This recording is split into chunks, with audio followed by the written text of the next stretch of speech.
қазаққа бауыр деп айтамыз, сол шын мәнінде бауыр ма, бауыр емес пе, соған адам таңғалып жүрген, бір-бірімізге қазір жанашудан қалған сияқтымыз, өтірік жанашатын сияқтымыз, өтірік күлетін сияқтымыз, өтірік мақтайтын сияқтымыз. Жалпы осы мәдени үдеріс халықтың ағартуына қаншалықты салмақ қоса алады?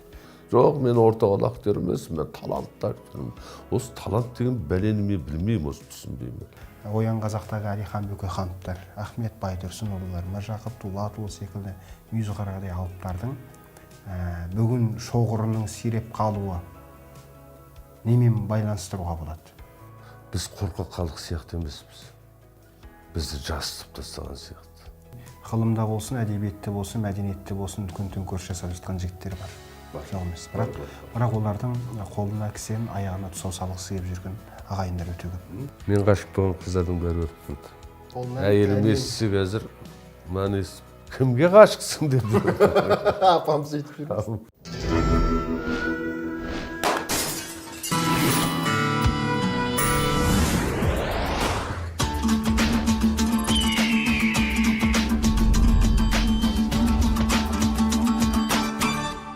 Арма ардақты ағайын, құрметті көрермен, бүгін қазақ әлемі сыр сұхбаты алаңына қазақтың ірі тұлғалы майталман актері, Қазақстанның еңбек сіңірген қайраткері, кино және театр актері Бауыржан аға Қаптағай келіп отыр. Қош келдіңіз аға. Қош көрдік. Қал жайыңыз қалай? Аманшылық. Бәрекелді аға.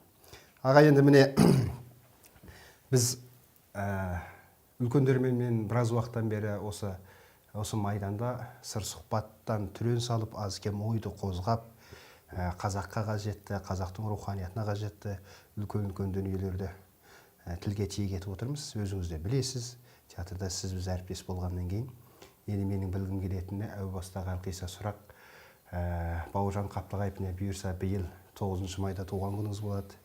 70 жас жігіттің жасы дейді. Сол 70 деген өзі қандай асу екен аға? Әңгімемізді содан бастайық. Әнімде бір отырыста бір жас жігіттер ауыз ашар болды ғой. Иә.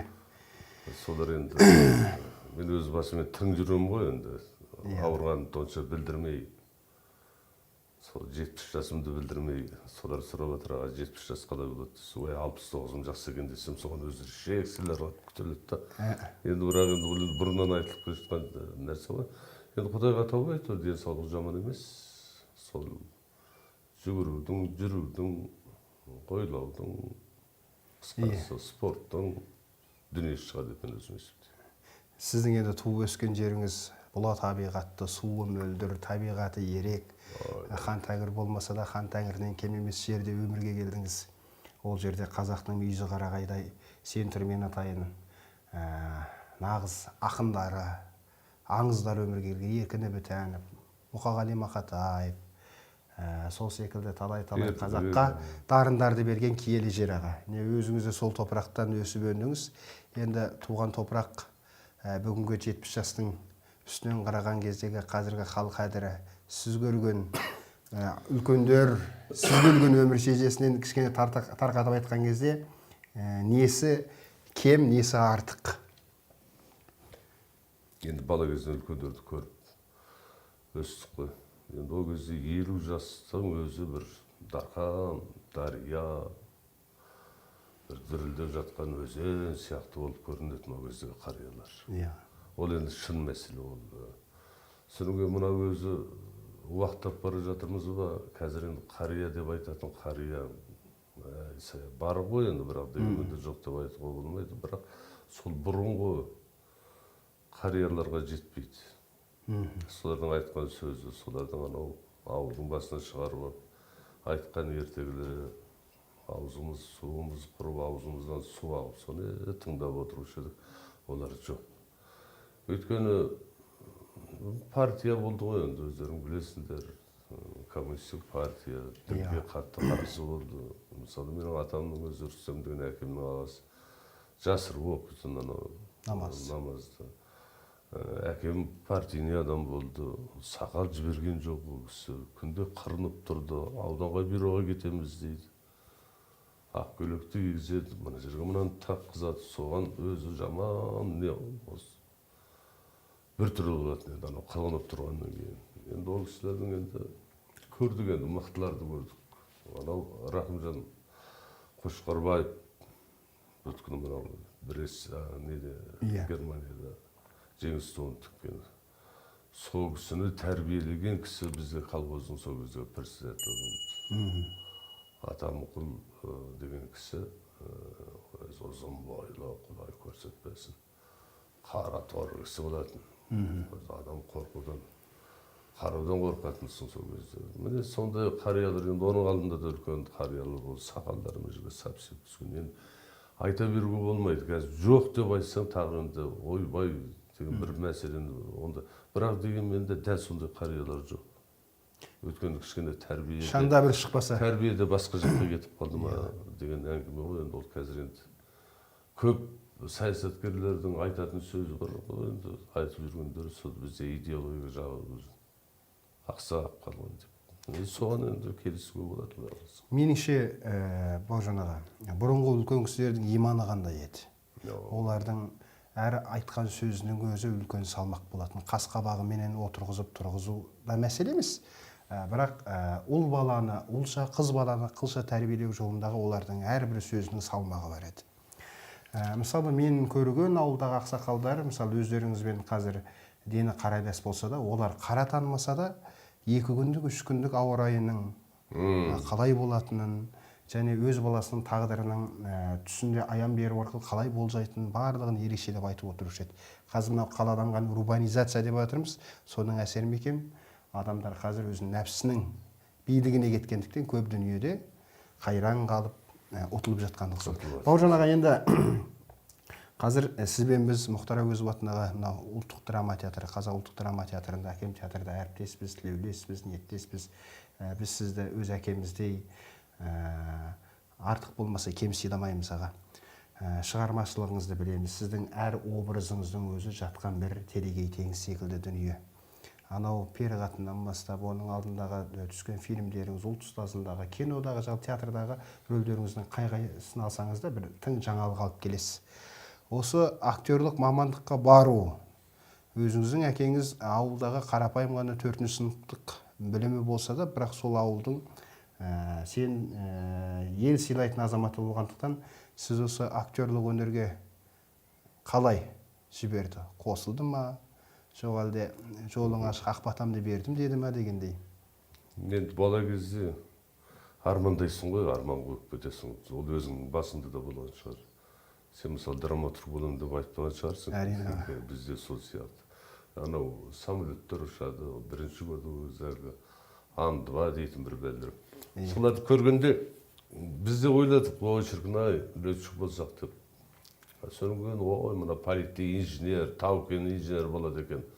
Енді алдыңғылар сол бітіріп келгендерден қарайсың ғой, сол жерде оқып жүр, ой, онда инженер болсақ екен дейміз. Содан кейін дәрігер болсақ деп. Бірақ мектепте оқып жүргенде бізге көп араластым осы өнер жағына, өнерпаз жағына, өнер жағына дейміз ғой енді. Содан кейін комсомолдың кезі болды, оны білесіңдер өздерің. Сол себепті енді былай қарағанда активистер дейді ғой енді. Бірақ ол кезде сол активистер болды ғой енді.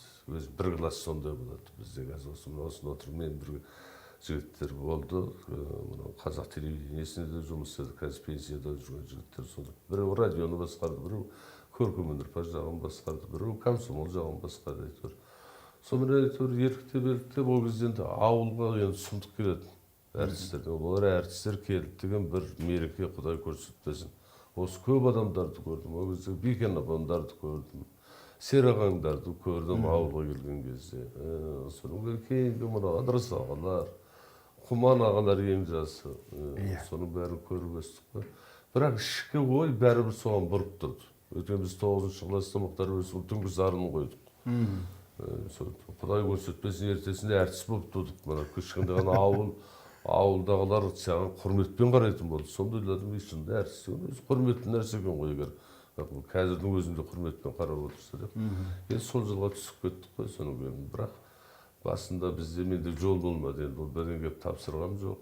Соның кейін армия болды, соның кейін басымда бір іс болды, ол жасыратын жоқ.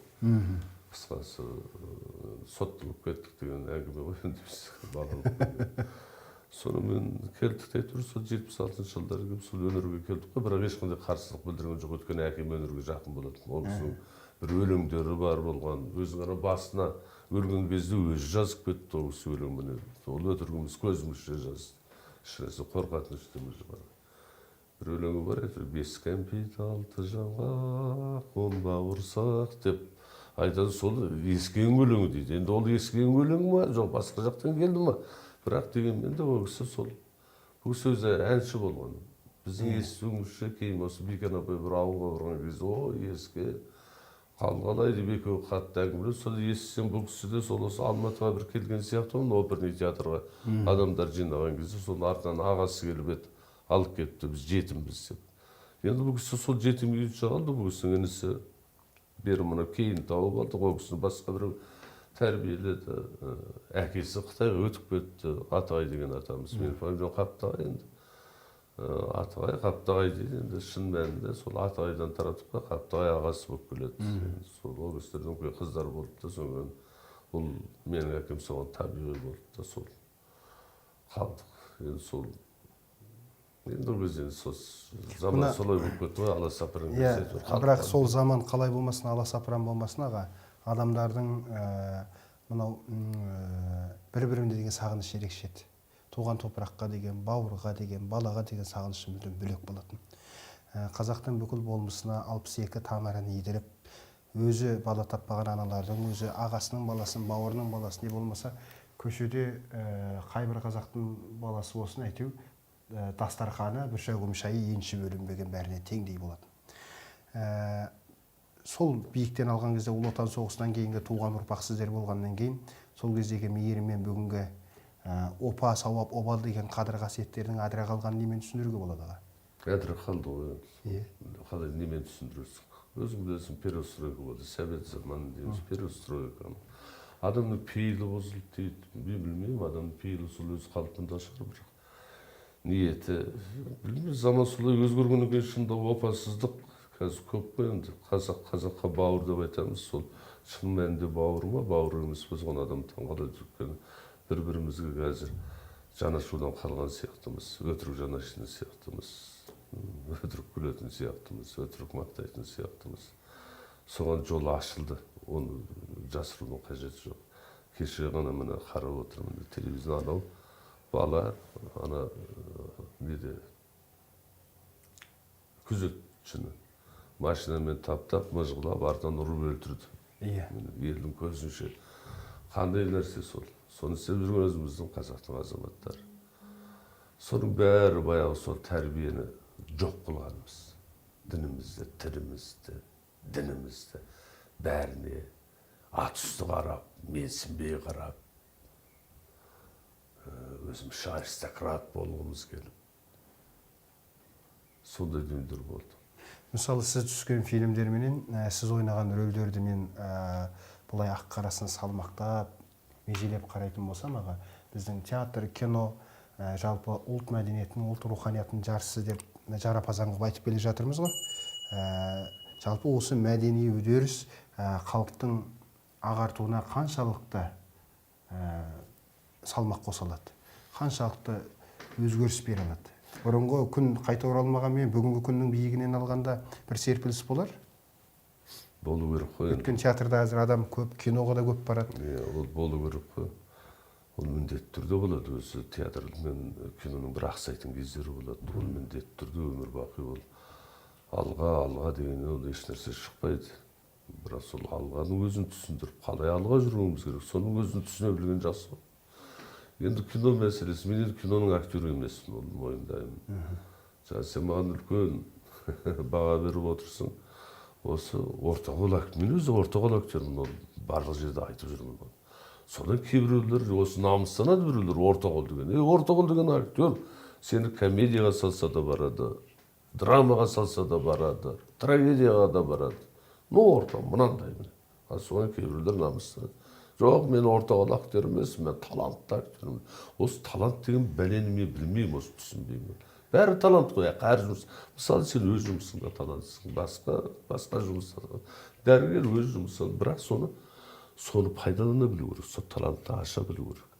Ал енді жаңағы кино мәселесі, театр мәселесі. Ол қаншама деген ол тәрбие. Оны менің айтқан сөзім емес, ол бұрынғы ауыз салмақты режиссер, мысалы, Болат Атабаевтардың айтқан сөздері, мысалы, Аржан Әзекеңдердің айтқан сөздері. Соның бірі, ол бәрібір тәрбие. Ол жағында тәрбие. Көресің, мысалы, тәрбиеленесің, мысалы. Ал қазір біз не болып бара жатырмыз? Кеше ғана маған Оян Қазақтан үйде отырсам, ағатай, осындай кино туралы дүние болып жатыр, соған бір ауыз сөз айтып беріңіз енді. Мен не деп айтамын? Жоқ, мына жақтан жазып айта бересіз деп. Сонда өзің ойла, мысалы. Қазір кинолар дейміз. Бір сарынға кетті да, Иә. боқтанпас сөздер. Олар соны тауып алды. Боқтайтын кино түсірсек, халық тез келеді. Халық соны үйретіп алды. Иә. Тәрбие жоқ па? Жоқ, кетті. Біз жастарды тәрбие алмадық. Кім кінәлі? Біз кінәліміз. Бізден жоғарғылар кінәлі. Бізден төменгілер кінәлі. Өйткені бәрін атыс қарайды. А олар не істейді жастар? Егер сондай дүниелерді келіп күнде көрсете берсе, адам ұялатын нәрселер бар, мысалы. А оны қалай кінәлайсың, мысалы, сол киношық? Өйткені олар сондай тауып алған. А қазір егер біз басқа жолға салып жіберсе, мысалы, олар міндетті түрде сол жолды таңдайды. Мысалы, қазір драманы түсірейік, ойбай, драма деген мықты өтеді екен. Мен енді түстім, мысалы, мен оны ел көрді ма, көрмеді ма? Маған қызықтырғаны, мысалы, Сәлем Европада, мысалы, Руслан Акунов.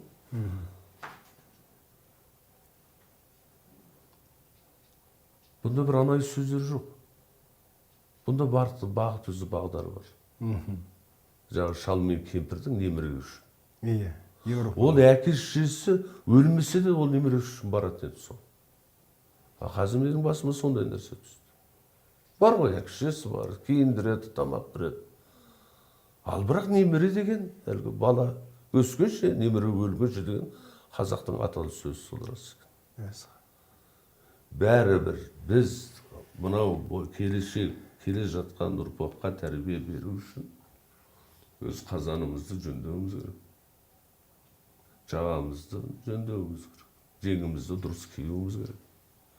Күймемізді дұрыс қадағалауымыз керек. Көрінгенге еліктеп. Біз өз еліктегіш қалыппыз ғой. Ең жаман нәрсеміз сол. Сол себепті тәрбиелі, мағыналы дүниелерге қазір көп. Мысалы, Оян Қазақ анау түсірді фильмдер еді. Сол жаман ба, мысалы? Қаншым жастар деген жылады, мысалы. Біз ең сорлы халық екенбіз ғой. Біз бірімізді құртатын, бірімізді сататын, бірімізді көре алмайтын, біріміздің аяғымыздан шалатын сорлы халық екенбіз. Міне түсінігі бар жастар. А оны жоқ деп қалай айтасың? Егер жастар солай айтып тұрса, сол киноны көргенде жылап еңіреп шығып тұрса. Мысалы, жағы мен енді өзім түскеннен кейін мақтым. Сәлем Европадан кейін, мысалы, көрген адамдар, мен өз нәрсем өзім көргім келмейді. Ол жерде мен кемшіліктерім жетеді. Өйткені кинода сен бір кемшілік оны қаяттан. Театр емес қой. Ертең оны айтын өзгертіп ойнайды. Ал енді көрді. Сонда маған айтатындар. Шындығында осындай кино көрдік. Тәрбиесі бар екен. Айтатын дүниесі бар екен. Қазір бізге ең басты сол керек. Өйткені біз келешек болашақ жастарымызды бұзып алмау үшін. Ақшаға қонуы. Ақша қазір енді бірінші орын ғой, ол қай мемлекетте болса да ол ақша. Бірақ соны тәрбие мәнінде жұмсауға болады ғой. Ол не жаңағы балаларды оқыту, үлкен жерді көрсету. Қазақстан Құдай ашкөл бар, табиғатта бар, жері де бар, елі де бар. Сосын бірін біріктіру керек, туысқанды, қадамға жан ашу. Егер қазақ бірімізге біріміз жан ашып, бірімізге біріміз көмектесеміз, біз ел болмаймыз. Мына Бауыржан аға өте жақсы әңгімені тілге тиек етіп отырсыз. Мынандай бір дүние бар. Енді біз сіздердің жасқа барғанда қандай болатынымызды бір құдай біледі, бірақ сіздің осы үлкен биіктен әңгіме қозғап отырғандарыңыз өзі талай көрерменге ой салады деп ойлаймын. Шиыршықтанбаған, әрі шешілмеген, күрмеу ағытылмаған дүниелер. Мысалы, Хакім абай жақсы бала қайдан болады? Тумысы жақсы ата, жақсы ана, жақсы құрба, жақсы ұстаздың алдын көрсе, ол бала қалыптасады дейді. Бұл концепция. Енді сол концепцияға сыймайтын жақсы ата-ананың құшағынан шыққаннан кейін бозбала жақсы бір ортаға түсуі түспеуіне қай бұл, бірақ сол пиғылға да байланысты, ата-ананың тілеуіне де байланысты. Бәріміз бағанағы қалталардың қалтасын қағып болсақ не болса, бай болсақ бай құдай кедей бай болсам бай құдай болсам деп сол ниет пиғылда жүргеннен кейін көп дүние қазір сиреп бара жатыр, көп құндылықтар сиреп бара жатыр. Енді біздің тақырыбымыз аға, осы сыр сұхбаттың тақырыбы қазақ әлемі. Қазақ әлемі болған бұл менің ұлы ұстазым Ақселеу Сейдімбектің тамаша кітабының аты. Ардан берден қозғаған кезде қазіргі тәуелсіздік алған 30 жылдан асқан қазақтың руханиятын, киносын, тілін бәрін тілеге тиіп отырған күннің өзінде сіз өзіңізді отбасында, ошақ қасында қандай ата, қандай әке болдым деп ойлайсыз? Ой, жақсы әке, жақсы ата болған шығармын деп. Менің өз мінезімді білесің ғой. Ол енді мен біреумен сөйлеспесем, біреуге жаман адам жырын айтып отырып ішіндегі сырдың бәрін ақтарады дейді. Осы мен жаман адам шығармын, сол сырымды айтып құмармын енді көп нәрсені. Үйдегі семья туралы да айтып жіберемін мысалы. Бірақ оны мен өзім есептемеймін оны бірден. Өйткені мен сенемін. Мен адамға сенемін да, соған сөйлескім келеді, сонымен әңгімелескім келеді. Мен үйде де сол. Мен жақсы көремін. Ұлды да, қызды да. Соның арқасында мен ата болып жүрген шығармын үйде. Бірақ менің де күнәм жетеді Құдайға тауба.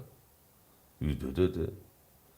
Өзің енді естіп де жүрсің ғой енді көп нәрсені. Қай жағына осал екенімді, қай жағына мықты екенімді сезетін адамдар көп.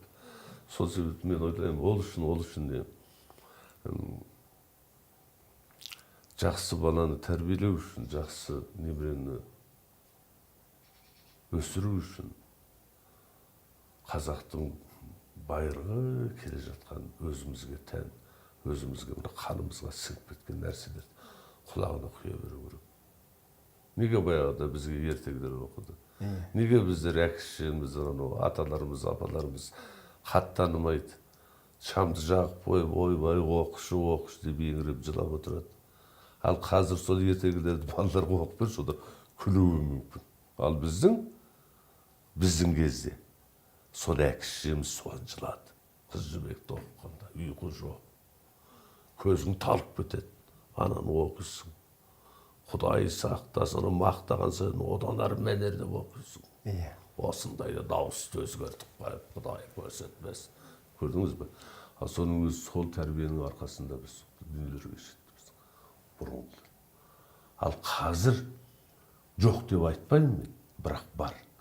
Бәрібір біз өз дүниемізді қазаққа тән, қасиетті, ілімді, білімді құлағына құймасақ, сонда біз қазақтың ұрпағы болып шығамыз. Сонда біз қазақ екенімізді білдіреміз. Бірақ нәрсе, мен осы мынау үкілі кәмшат деген фильм болды, Адылхан Ержановтың. Бірінші фильмдерім ғой мен. Мен сонымен неге бардым? Германияға бардым. Сонда театрдан бір шапан алып алдым. Оны киейін ба деп өзімше намыстанып жүрмін ғой енді аяққа барғаннан кейін. Олар енді басқашалық киінеді ғой. Ішімнен намыстанып жүрмін. Ұят болып қала ма, мынаны кисем деп сөйтіп, анау Ольга Грейслер деген қыз мені алып жүрді. Гид дейді ғой. Ленинградтың қызы екен өзі, бір тамаша қыз. Соғыс. Бүйтіп ананы бүйтіп неден алып жатыр. Мынау не деп сөйтіп. Бұл қазақтың шапаны деді. Киіп көріңізші деді. Кигізіп. Ананың көзі мынандай болды. Ана бөрікті киіп алдым. Енді ана кино болып жатқан жерге осымен барасыз дейді. Қалай барам? Далаға шықтық. Көшемен келе жатырмыз, өзі бір 200 метрде ғана жер. Құдай сақтасын, қараған елді көрсең, көз алмай. Саған бүйтіп қарамайды. Теп қына қарайды. Анау кіргенде бәленше жерден бәленше актерлар келген, режиссерлар бір кинофестиваль қояды. Солар келіп ана қарап басында ақырын келіп әйелдер шыдамай кетті, ауасы шамасы. Келіп осы ананы ұстай бастады. Ананың бәрі не дейді мынау? Алтын деймін, золот. Дейді.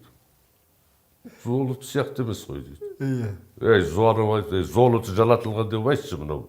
Бізді осылай тігіледі деп. Құдай көрсін. Ал, суретке түсіп сөйледе бастады. Келіп бәрі, бұл не деген, сіздер осымен жүресіздер ма? Иә, осымен жүреміз.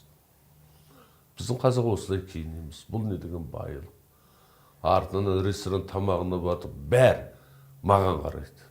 Өз жерде ана бір не бар, соңыз бір өлең айтып жіберіңізші деп қазақша өлеңді айтып, Құдай көрсетпес, ана түрік не жасайды, тамақ жасайды екен. Ананың көзінен енді ана тіліміз енді бәрібір ұқсастық бар ғой.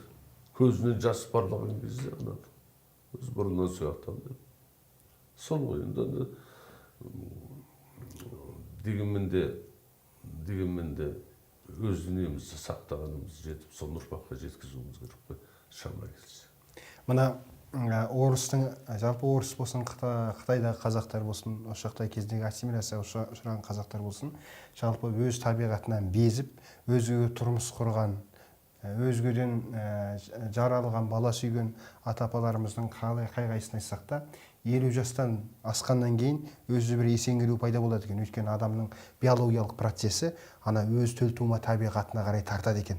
Содан біртіндеп не мына жолда емес, не мына жолда емес, бір қиямет жағдайда өмір сүреді дейді ғылымда. Бағана өзіңіз рас, біздің Еуропа деп, Еуропаның ғылымын, мәдениеттің, жалпы біздің төлтума әдебиеттің барлығы сол жақтағы ұлы классиктердің шығармаларының өн бойынан сусап, соның шинелінен шығып, қазақ өзінің классикалық әдебиетін қалыптастырды. Тілі өлмеді Совет үкіметі кезінде, Сен түрмен атайын үлкен классик жазушыларымыз болды аға. Қалыптасқан бүгінгі жағдайға алып келген кезде кешегі өзіңіз рөлін сомдаған Оян қазақтағы Әлихан Бөкейхановтар, Ахмет Байтұрсынұлылар, Міржақып Дулатұлы секілді мүйізқарадай алыптардың бүгін шоғырының сиреп қалуы немен байланыстыруға болады? Жалпы сондай таланттар туып жатыр, бірақ мінезді таланттар қаншалықты туып жатыр? Біз қорқақ халық сияқты емеспіз. Бізді жасытып тастаған сияқты. Әрине. Көзімізше баламызды атып, қыздарымызды зорлап. Мен қарсы шығып жатыр ол дүниенің бәрі. Оян қазақ, ол кездегі қалаштың азаматтары ғой, пьесаларда да атылды, жеңілді. Жеңгенді айтады, кім орында? Төлен Әбдіктің мына ұлымен республикада айтады. Кім қорғайды? Сатқындық пайда болды. Бірін-бірі сатты. Енді көз көрмесе де біздің ұрпақ оқығаннан, естуімізше. Бірақ енді соны бір мәселені алып, әне күні Жангелдин туралы айтылып жатыр. Мысалы, біреулер айтады, ол кісі сатқын болды. Біреулер айтады, жоқ, қазақ халқы үшін көбінен жасаған, шекара үшін жасаған деп. Әр басшының өзінің үлкен қателігі болады. Ол сол бәрі сол қателікпен. Бірақ соны болдырмауға тырысу керек. Жан-жағы ортуын керек. Бәрі. Ал Әлихан Бөкейханов бұны түсіреміз деген негізінде. Шыны керек ол мен өзі адамда бір арман болады ғой. Арман болғанда да болмайтын. Аясы болмайды ау деген бір армандар болады. Түбі болмайды оның бәрі. Оның алдында Міржақып туралы түсірілді. Ұлтұстаз Ахмет туралы түсірілді. Міржақып туралы түсірілді, Оян қазақ. Міне сол бәле болды. Анаяққа жақпаған болу керек. Абай жолындағы мұқтар. Сол біздің жасықтығымыз ғой. Біз қорқақ емес, біз жасықпыз. Біз жалтаңбыз. Сол жалтаңдыға апарып біздің өзіміздің ұлыларымызға шығарудан қорқып отырмыз. Әлихан түсірілмеуі мүмкін ол. Бірақ түсірілген күнде де өте қиыншылықпен келеді. Ал оны бізде тарихшылар мысалы екіге бөлініп кеткен сияқты. Бөлінген емес, бір ұрымға бөлініп кеткен сияқты. Мысалы, Албан руынан біреу шықса, баяғыда өткен бір батыр, әйтпісіне деп. Иә. Албан руының баласы сол жазады. Осындай болған, осындай болған. Ал басқа жақтан келеді да, мысалы. Жоқ, ол тексерілген, ол ондай емес деп олар. Сонда сен пендесің, сен данышпан бол, үлкен бол. Қателесу болады ғой әр уақыт. Бірақ сол қателікті мойнына іле берудің, мына ұрпаққа таратудың не қажеті бар? Ол кезде заман солай болды. Өлместің күні болды. Егер ананы құртпаса, өзі өліп кетуі мүмкін болды. Соғыста да сондай болды ғой. Ананы атпасаң, өзің өлуің мүмкін. Идеология солай болды. Бірақ, ашып, таза күнде шығаруға болады. Бірақ, ол адамдарды жазған кезде қатты дүниеге барудың қажеті жоқ. Ол біздің ұрпаққа өте ұрпаққа кейінгілер қатты қабылдайды. Ойбай, мынау сұмдық екен ғой. Біздің бәленше деп жүргеніміз бәленше екен ғой. Ал сол ауру өнерде де бар қазір. Иә, ол мысалы біз әдебиетке келіп алғаш қолымызға қалам алған кезде аға, алдымызда классик ағалар туралы әңгіме естіген кезде, енді боз боламыз ғой, үркектейміз, қорқақтаймыз, біз танып жүрген адамымыз шынымен сондай ма деп пікір қалыптастырған кезіміз де болды. Ол рас екен. Өткен басымыздан өтті. Бірақ біз қалай болмағанда тұлғаның шынайы өмірін көрсетеміз деп, оның тұтас болмысын қаралап алуға, жақсылығынан гөрі жамандығын көп айтып, тілге тиек еткеннен гөрі, оның ұрпақ тәрбиесіне, оның ұлағатты жолын үгіт насихат жасауымыз керек еді. Біз сол жағына көп бармай жатырмыз. Ал қазір пендешілік болды. Қателесу болады ғой. Қателеспейтін адам бол. Мына қазір біздің осы бір билік ауыстаға, Құдайға шүкір. Ел тағдырын сеніп тапсырған, ел келешегін сеніп тапсырған, болашақ ұрпақтан үміт күттіретін қазіргі билік жүйесі, саяси жүйе ол туралы толғанды пікірлер айтып жатыр. Бірақ біз осы қазақ әлеміне келген кейіпкерлеріміз, ағапаларымыздан қазіргі тағдырлас тілеулес үміт шырағы сөнбесін деген оймен сіздің тілегіңіз, сіздің тілеуіңіз қандай? Біздің тілек, аталық тілек дейміз ғой енді біз. Халық аман болсын екен дейсің. Болашақ бұлыңғыр сияқты маған. Мен өзімді ойламаймын қазір. Мен ана болашақ ұрпақтарды ойлаймын. Солардың дүниесіне болады. Қазіргі мына саяси дода, бір кресло үшін, бір қарапайым ғана адамның креслосы отырған бір кішкентай ғана бір 50-30 адамды басқарып отырған азаматтың өзі кресло үшін жанын беруі мүмкін. Сондай-ақ адам болу керек. Ұрпақтың болашағы жарқын болу керек.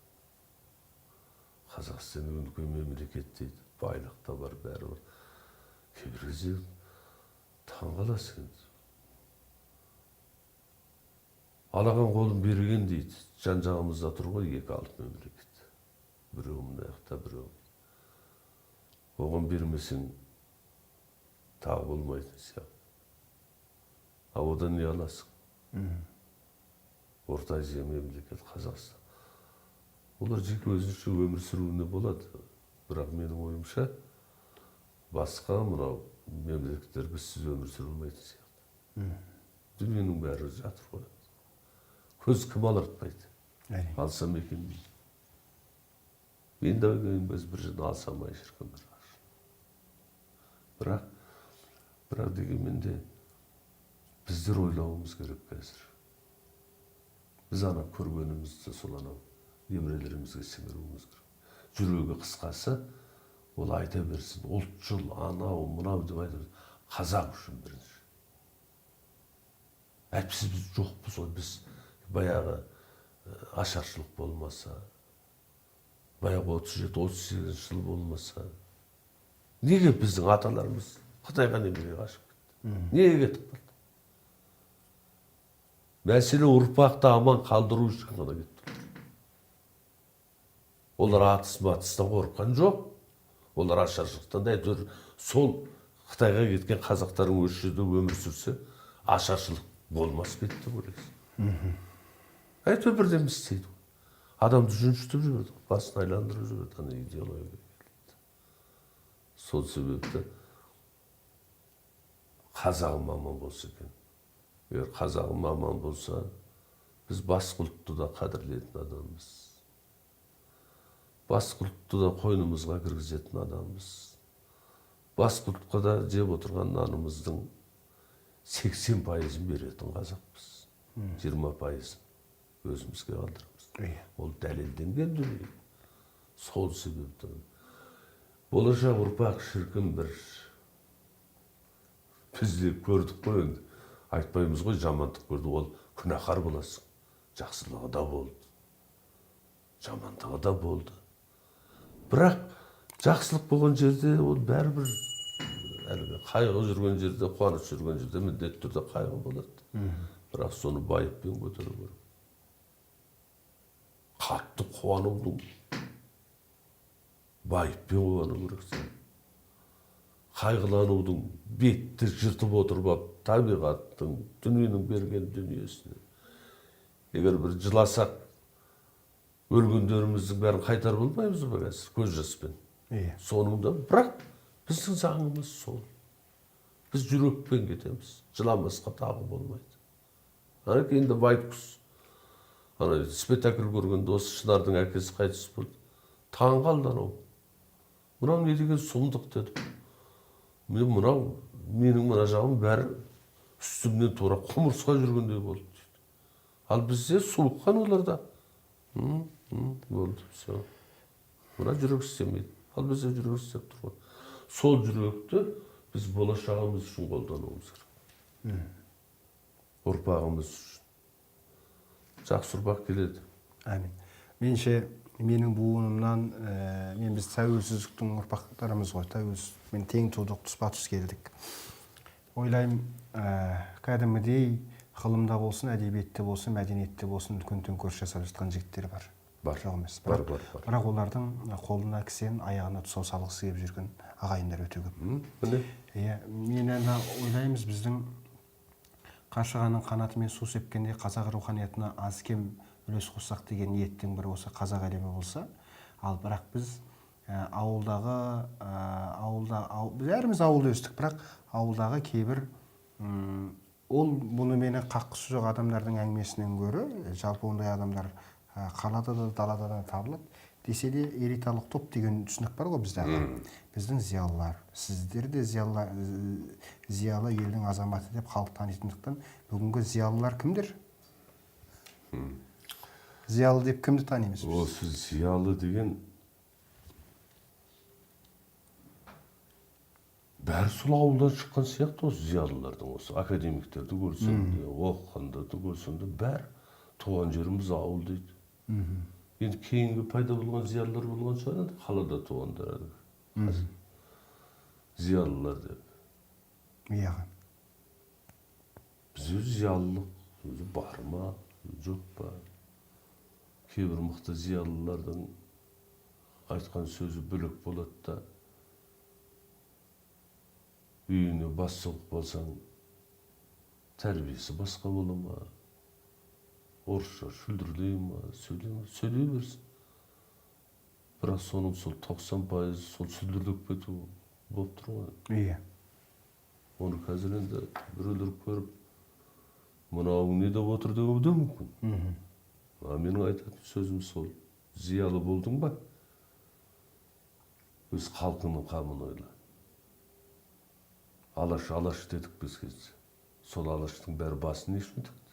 Хақ өзіне әйел үшін тікті ма? Иә. Олардың да әйелі білесің, көбінікі. Әйтеуір мұсылман жаса болған. Татары болды, енді мұсылман шығар. Орысы болды. Солар сол басын тікті ғой. Оның халық үшін. Ал ондай қазір бар ма мысалы? Зиялы деп біз көріп жүрген өкімет кезінде басқарған адамдар. Жарайды, үлкен кісіге бармай-ақ қояйық. Аузында бармайды осы. Бірақ соның маңдайында жүрген жігіттер зиялымыз дейді. Соларды сөйлеген кезде адам таң қалады. Оңғырағанда басқа жерде жұмыс істеп жүрген жігіттер, әдебиет саласында, өнер саласында істеп жүрген жігіттер екесе мықты сөйлейді. Иә. Олар мықты болу керек қой. Әр ең мықты деген актердің алдында жаңа зиялы деп жүрген адамның өзі мықты болу керек. Олар да енді бар шығар ішінде, мықтылар да бар шығар, дүниесі де бар шығар. Бірақ зиялылыққа бару үшін зиялы деген нәрсе қазақтың қамын ойлау керек қой. Қазақтың ділін білу керек, тілін білу керек. Кейбір жігіттер неге шырылдап жүр соның бәрі? Тілін білейік, тілін білейік. Ал мәселе тек қана айтуда ғана емес. Кейбіреуіміз ашколады, кейбір жігіттер. Айтып, жазып. Ол не керек? Соны бәріміз ойлайды, сен де ойлайсың, мен де ойлаймын. Бірақ іс керек. Ал істі ол мәселе соғыспен емес, мұрынды бұзылу емес, пышақ ұру емес, көз аларту емес. Неге біз соның басқа жолын таппасқа? Мына Құдай тілді неге өнер алда қызыл тіл дейді. Мына ойлайды, мына айтқызады. Ал мына ойланбаса, бұның не шаруасы бар мына сол? Отыра бермей ма тып-тыныш? Сен жақсы, мен жақсы. Сол мен ойлаймын, сол бізге бір басқа түрін керек сияқты. Қазіргі жастарға. Басқа түр, басқа. Неге дамиды мысалы Қытайлар? Идеологиясы мықты. Жымиып тұрып-ақ сені. Енді өзің білесің о жақта. Ат артына өңгеріп алып кетеді.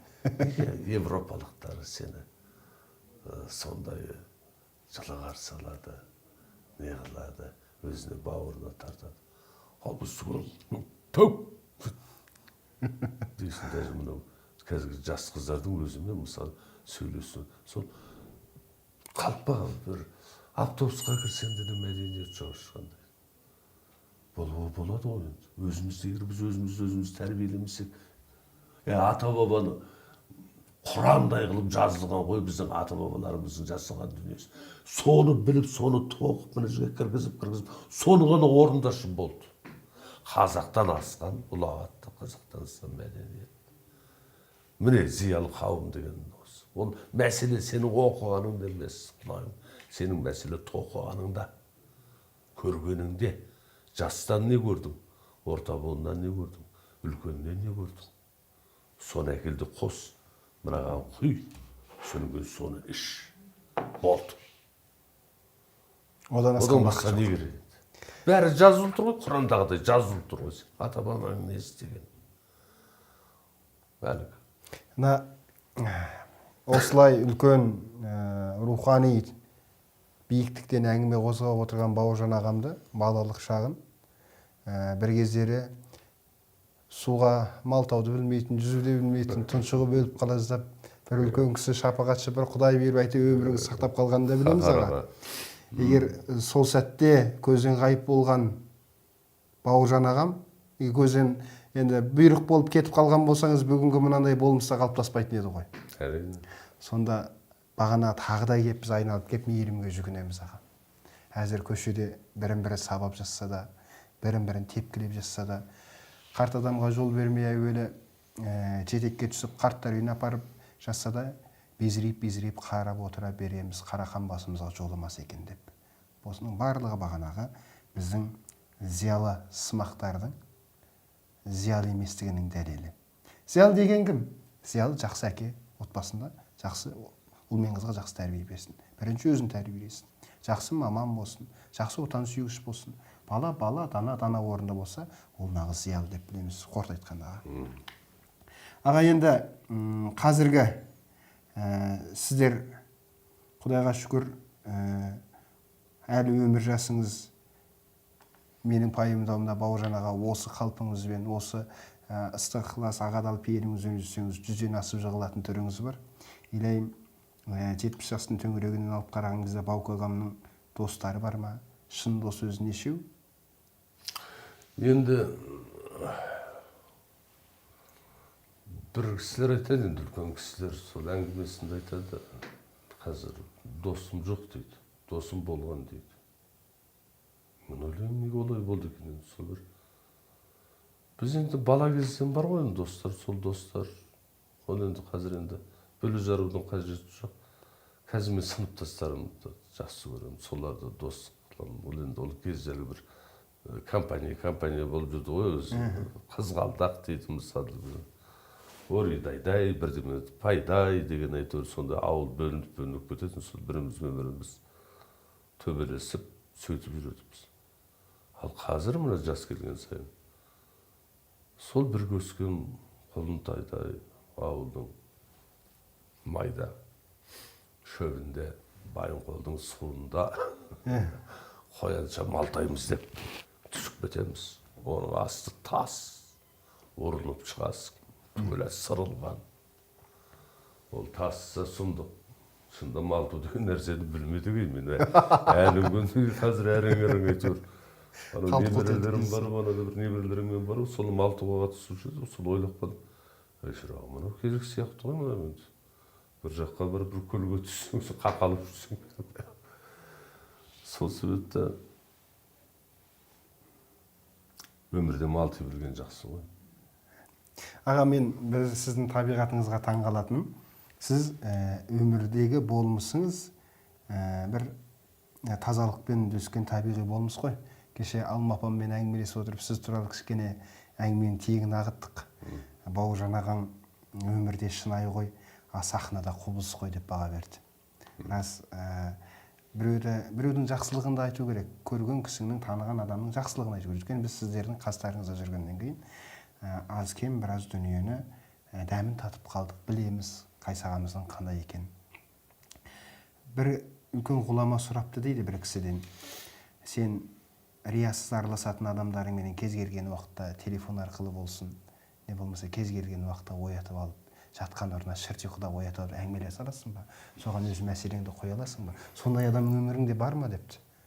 Сіздің өміріңізде сондай адам бар шығар? Көп шығар? Бар. Өйткені сізде көп болуға тиісті аға. Бар. Кейбір кезде енді бір еркелікте кетіп қалады менде.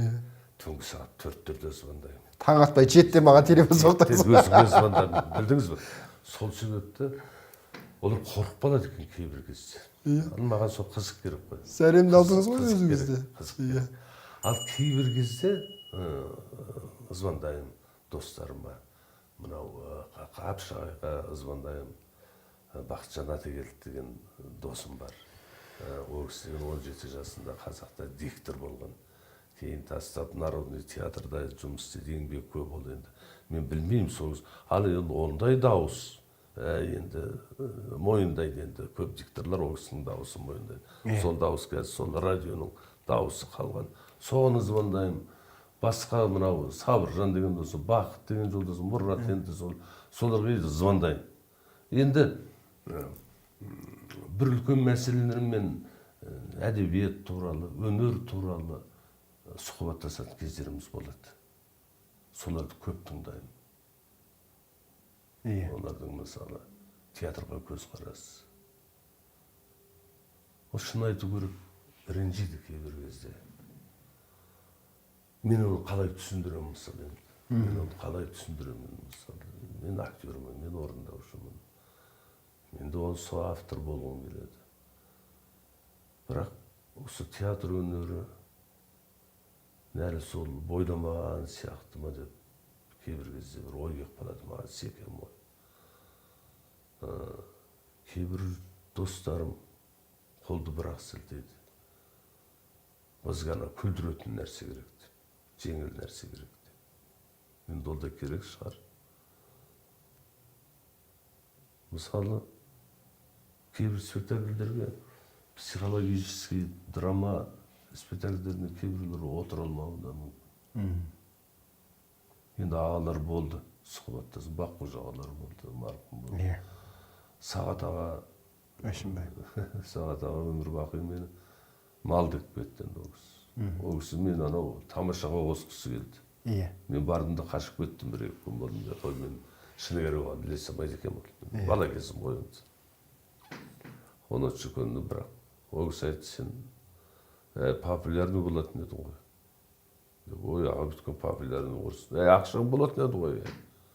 Жүрісіңді қарашы міне деді. Сасып жүрсің қазір. Сағат сасығанда енді қазақтың бәрі сасып қойдық қойым екен. Содан кетті ол кісі мені мал деп. Оны біреу білер, біреу білмес. Бірақ әйтеуір мені көргенде осы тісін қайрап тұратын ол кісі. Адам болмайсың. Сен адам болмайсың түгіт. Кейбір кезде көп оқы. Сөйтіп қой. Бір жақсы адамдар еді. Мұғали ағаны сыртынан көрдім тоғыз. Еркін ағаммен де бір танытпен сөйлестім. Иә. О, алатын дүниесі көп қой. Мен осындай кішкене үндемей жүргенімде көп нәрсені сыртқа шығармайтынмын да. Әбділманов деген болады. Айтады, актер болмаған адам кітап жазады деп. Ол да дұрыс. Сол сен бірдеме жасайын десең, Әбділманов сол тағы күлем адам қорқасың да. Бірақ үлкен Нұрмұхан ағамен сырлас болдым. Асқар Тоқпановпен мұңдас болдым. Асанел ағамен жарасымды ойыстың мінез. Ол кісіге еркелік. Иә. Кезінде ыдырыс ағалар, Әнуар ағалар, Құман аға, Әнуар. Боранбаевты өмір бақи арқамы өтеді жүрдім, ана бір аяқ жоқ. Ол мені атқа бағам ғой, ол сенен сұрамайды. Ол тұрады да сразу асылады үстіңге. Иә. Ол үйреніп кеткенсің, сонымен өзі кете бересің. Сосын үлкендерді көрдім, мықтыларды көрдім. Өзін өзі сақтай алмаған жігіттерді көрдім. Соларға айтып, өзім соларға еріп жүріп, солардың істегенін істеп жүріп, Иә. өзім оларға айтам ғой кемшілігін. Олар мені жақтырмайды сол. Иә. Мысалы айттым бір ағалар. Қояйықшы осы мәселені, осы бір арақ қойыңыз. Қояйықшы осы мәселені. Түбімізге жетіледі ау осы деп түбімізге. Алмаған уайыс өлер кезінде айтты. Егер мені тыңдасаң деді, жылына 2 рет барып тексерілді. Мен олар өлгеннен кейін, солардың арағын тасып, жүргеннен кейін, солармен бірге ішіп жүргеннен кейін, мен содан қорықтым да, бәрі кеткеннен кейін больницаға барып тексерілді. Менді көріні қалай еді? Онда дайындалып, өлер кезде бірден айтып. Соның сөйтіп барсам, төгіштемең жоқ дейді, деді. Айтмай дедім, енді мен өзі айтып отырмын ғой, мен сырымды айтатын адамым деп. Ішкенімді айтып ана врачтарға. Әлі күнге дейін күледі, пока амансыз деп. Сол сөйт, оларға үлкен сағыныш. Мынау Фарида апам, анау Шолпан апам. Енді білмеймін, ол енді, мен енді бәреше жұмыс істеймін ғой еді, мен өнердің енді бір, құдай біледі, бір 30-40% меңгеріп қалдым. Ал Тоқпановтардың айтқан, Ыдырыс ағалардың, Насекеңдердің, Жантөрдендердің айтқан, меңгеру мүмкін емес, бір өткен үлкен қызықты профессия ғой. Әлі Атабаевтың айтатын сол ғой, міне былай ойнаңдаршы деп, осы қызық қой деп. Сонда біз прямой түсінесің ғой. Кейбір кезде сахнаға былай шығарып, жыныратын айтады деп. Сонда ол бөлек нәрсе ғой, ішкі дүниені қопарып, ішкі дүниені алып кетіп, бірақ туыс екенде ойлайсың сондайлар. Туар бір адамдар келер, жоқты бар. Осы біздің арамызда да бар. Ашып жіберу керек. Оның ең мықтылығы не? Дүниенің бәрі сен 40 жерден, 50 жерден арқи талант бол. Режиссурасы сен іштемесе алмайсың. Режиссура бөлек нәрсе. Режиссураға бару үшін қазір. Кейбіреулер мысалы, кейбір актерлер да қойып жүр мысалы. Қойғысы келеді. Ертең күнді ойлау керек. киноңда да сол қызығып бір нәрсе өзі сол ғой. Киноны қазір өзі бастала бастады. Керек еместер өзі шығамыз. Қазір қорқа бастады. Фильм түсіретіндер неғылар. Бұл сарын әлі кетеді. Бірақ дегенмен де келсе екен деп тілесің. Өйткені көріп өстік қой солардың өнерін. Түсінбейді екенбіз ғой. Осылайдан ойламады. Сөйтсек бұл актерлік ойыны осы теріңе сыйса, халық қабылдаса, бұлай ойнайды деген осы сол керек шығар деп мен өзім ойлаймын да, қазір театр мәселесі. Біз енді бір жақсы бір сөзден жақсы адамды ойна десе, соның жақсылығын теріп отырамыз дейді бол. А оның пендешілігі қайда, оның үйінде, қайдан білесің үйінде не істейтін? Мен бір кісіні көргенмін, әлі тірі жарықтық. Мұғалім өзі мектеп тәрен бітірген тұқымы өскен. Айтсам ренжиді, ол біліп отыр, енді бұларды көрсе біліп отыр ол беле. Әйтеуір осы жақ кім оқуға түсірді, содан кейін мұғалім бақпады. Құдайдың құдіреті. Бір күні үйіне барсам, бүйтіп отырған анау, мен барғанда бүйтті де қалдар. Галстук тағып жатыр. Әйелін айтып қойсаған жөндеп тақ деп. Мен күлкім кеп тұр. Әйелім маған қарап қояды бүйтіп. Енді ол да енді білдіргізілмей тұрған, оны қайдан біледім. Міне сөз басқа болып қалған. Қол былай міне. Қол былай қояды міне бүйтіп. Алла дедім, екеуміз де бір ауылдан өскен азаматпыз. Екеуміз де есекке міндік, атқа міндік, шаптық. Түн ішінде огородқа түстік, ұрладық.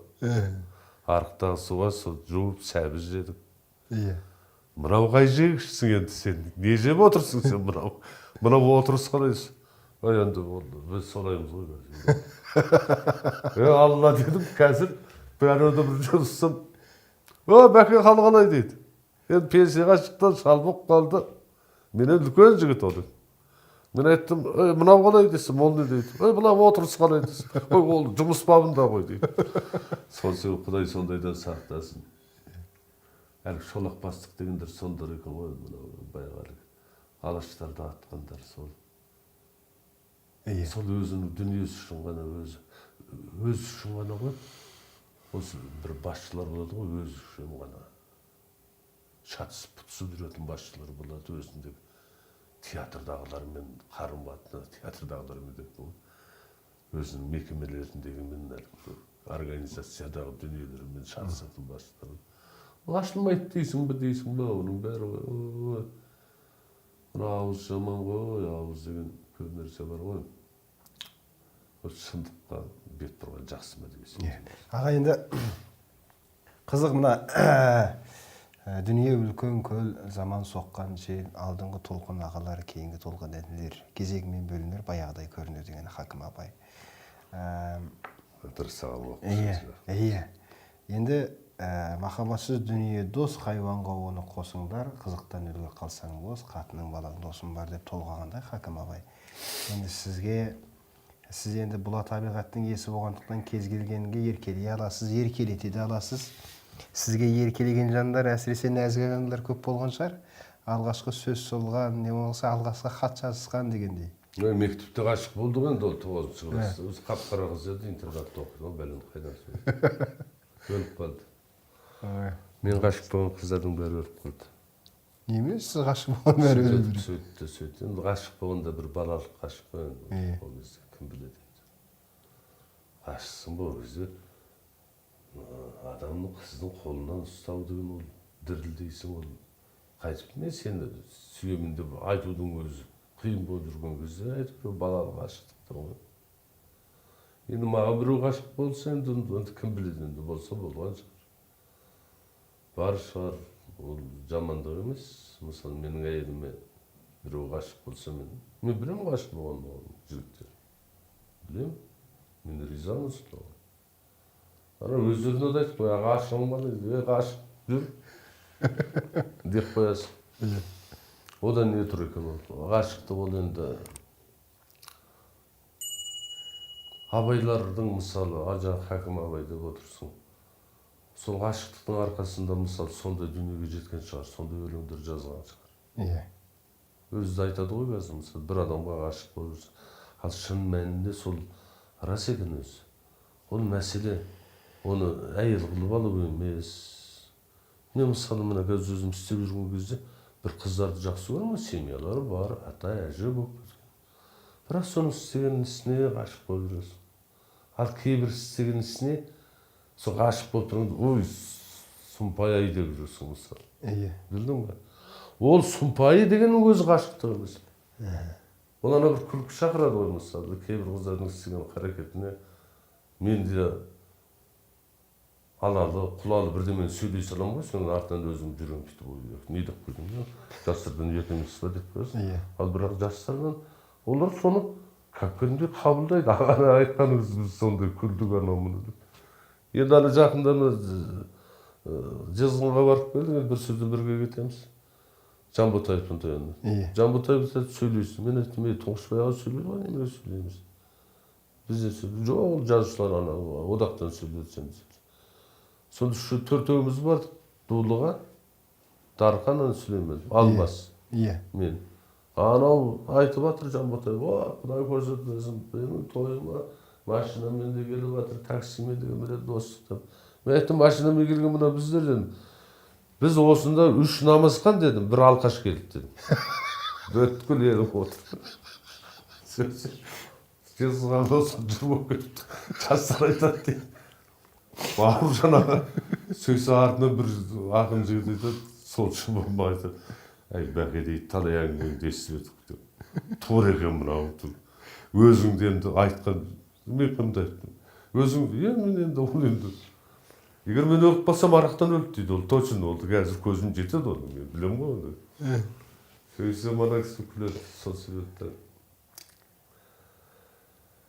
Сен қандай адам бол, бірақ адами қасиеттің сол байыны бар. Түсініп сыйлаған жақсы ғой. Ол қорқып сыйлағаннан не шығады? Ол қорқып сыйлаған қорлық. Адам түсініп сыйлау керек. Ішкі дүниесін сыйлау керек. Сөйлеген сөзін. Кейбіреулер алдамшы болады. Сөйлеген сөздері мысалы басқа болады да, істеген істері басқа болады. Бір неде болу керек қой. Маған айтады кейбірде. Бір үлкен кісі болып бұлай сөйлеп, айналайын дедім, мен ондайым жоқ енді. Мен ойым мынау. Не келеді? Айтам. Ал оны айтпасам мен ауырып қалам. Оны қайттан барып айтам сен. Өзім барымда қайттан барып айтам. Оны өзімде көріп жүрсің ғой, бірден мен айтсам, біреу сән Төлеубек марқұм. Әй жарықты ғай. Өзі қызық, мықты актердің біреуі мықты ғой, бір күлмейтін анекдотқа күлуші еді. Ол тазалық деген сол енді, ол кім біледі, бәріміз тазамыз дейміз ғой, елге бәрібір көрініп тұрады екен сенің істеген ісің. Аңғардап, даңғардап та жүрмін қажыр. Енді өнер, шама келсе көрерміз. Енді ғашықтық деп отырсың. Әрине. Кетті ғой дүние. Ғашықтық келсе кімнің қолынан әлем. Естісі қазір, мән естіп, кімге ғашықсың деп жүрмін. Апам сөйтіп жүрміз. Картайғанда қызғаныш пайда болады.